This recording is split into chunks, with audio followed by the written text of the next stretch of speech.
Terima kasih Anda masih bersama kami. Bagi Anda baru saja bergabung, kami hadirkan kembali 3 berita utama hari ini. Diduga akibat korsleting listrik, si jago merah menghanguskan sebuah rumah panggung berlantai 2 di Kota Makassar. Sejumlah rumah warga di Kabupaten Maros rata dengan tanah setelah diterjang angin puting beliung. Akui stok tercukupi, Pertamina sebut peningkatan pembelian jadi penyebab kelangkaan solar di Sulawesi Selatan.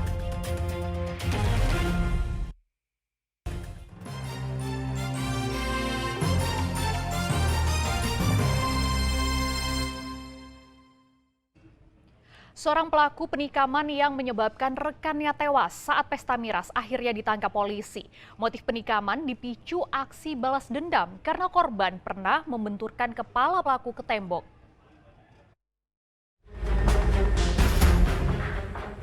Tak butuh waktu lama, pelaku penikaman saat pesta miras yang mengakibatkan korban tewas di sebuah gang di Jalan Beringin Raya Timur, Kecamatan Rapocini, akhirnya ditangkap Kamis lalu. Pelaku bernama Supardi alias Fadli ditangkap saat tengah berada di rumah kerabatnya di Jalan Faisal, Kota Makassar. Pelaku mengaku pernah dibenturkan oleh korban saat sedang berpesta miras, sehingga ingin membalas dendam korban. Dari tangan pelaku, polisi turut menyita 1 pisau dapur yang digunakan menikam korban, 1 dompet, dan 1 unit handphone milik pelaku.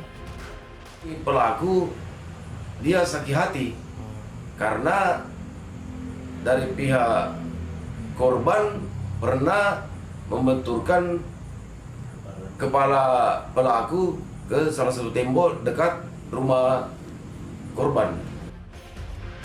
Untuk mempertanggungjawabkan perbuatannya, kini pelaku mendekam di Polsek Rapocini guna menjalani proses hukum lebih lanjut. Sebelumnya seorang pria bernama Asdar 30 tahun tewas ditikam oleh pelaku yang merupakan rekannya sendiri saat tengah pesta miras di sebuah gang di Jalan Beringin Raya Timur, Kecamatan Rapocini. Korban tewas setelah mendapatkan perawatan di rumah sakit akibat 2 luka tikaman di bagian dada dan perut. Raisa Abu melaporkan dari Kota Makassar.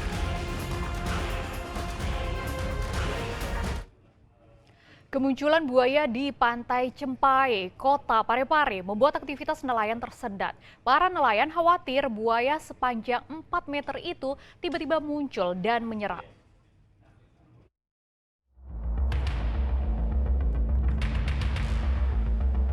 Seekor buaya dengan panjang diperkirakan mencapai 4 meter muncul di sekitar perahu nelayan di Pantai Cempai, Kecamatan Soreang, Kota Parepare. Kemunculan hewan reptil ini pun jadi tontonan warga sekitar. Tak hanya anak-anak, sejumlah warga beramai-ramai datang ke sekitar pantai untuk merekam kemunculan buaya besar ini. Pantai Cempai biasanya menjadi tempat memarkirkan perahu nelayan usai mencari ikan di laut. Sejak kemunculan buaya besar, Pantai Cempai pun sepi dari aktivitas para nelayan. Nelayan khawatir dengan kemunculan buaya 4 meter yang bisa tiba-tiba muncul dan menyerang nelayan. Bahwasanya itu buaya yang cukup besar, lumayan besar, dan akibat muncul buaya itu memang aktivitas di sini agak sedikit sepi ya. Cuma biasanya sore-sore itu ada yang ngecek perahunya apa segala macam. Sekarang enggak. Kenapa? Karena khawatir dengan kemunculan buayanya. Jadi makanya warga itu berharap ada tindakan lah ya, karena ini sangat mengkhawatirkan kemunculan buaya ini. Buaya sepanjang 4 meter itu diduga berasal dari Muara Salo Karajae yang terbawa arus ke Pantai Cempai saat cuaca ekstrim terjadi. Meski sudah hampir sepekan sejak kemunculan buaya tersebut, namun warga masih antusias untuk melihat hewan reptil tersebut. Suardi Gatang melaporkan dari Kota Parepare. Dalam beberapa pekan terakhir, antrean kendaraan yang ingin membeli solar terus terjadi di sejumlah SPBU di Sulawesi Selatan. Pihak Pertamina menilai peningkatan konsumsi solar jadi penyebab kelangkaan.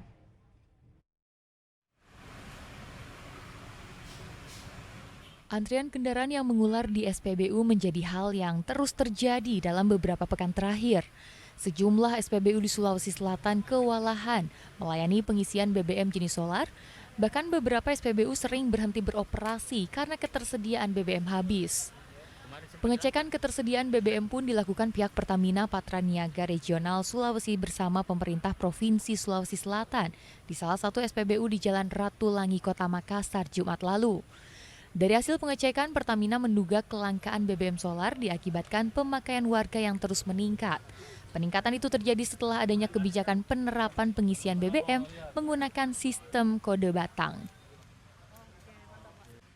Memang terjadi peningkatan konsumsi BBM.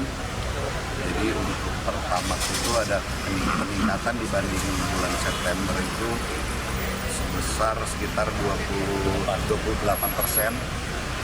Hariannya Pertamax ada kenaikan di situ. Dan ini juga akibat apa? Itu animo masyarakat. Kemarin memang sempat ada rush, ada terburu-buru dalam pembelian ketika sedang dilakukan sosialisasi pendaftaran QR Code. Pertamina menegaskan stok BBM tercukupi di Sulawesi Selatan sehingga masyarakat diimbau untuk tidak melakukan pembelian secara berlebihan. Andi Muhammad Sardi melaporkan dari Kota Makassar.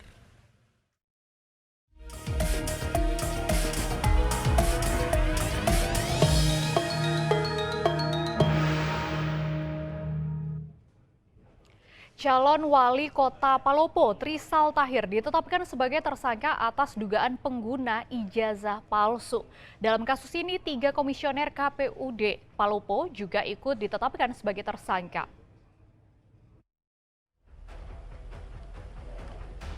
Calon Wali Kota Palopo nomor urut 4, Trisal Tahir, resmi ditetapkan sebagai tersangka.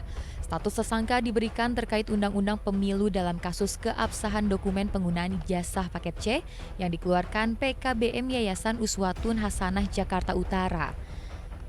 Ijazah yang digunakan Trisal Tahir untuk maju sebagai calon wali kota Palopo tidak terdaftar di Suku Dinas Pendidikan Jakarta Utara.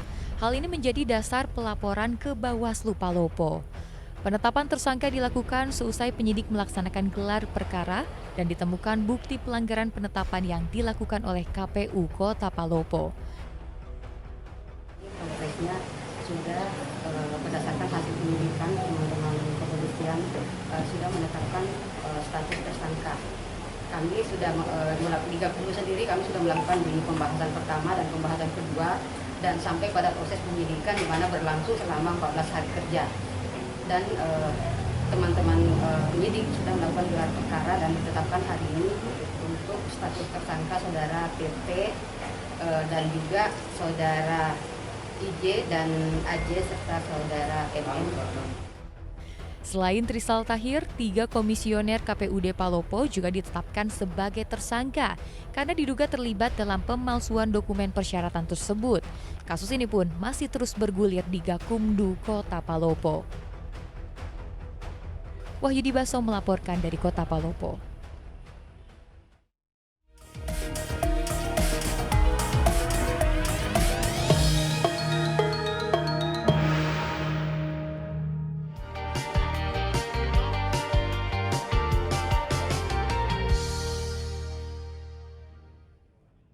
Informasi tadi mengakhiri jumpa kita. Atas nama rekan bertugas, saya Frin Mariana mengucapkan terima kasih atas kebersamaan Anda. Selamat beraktivitas dan sampai jumpa.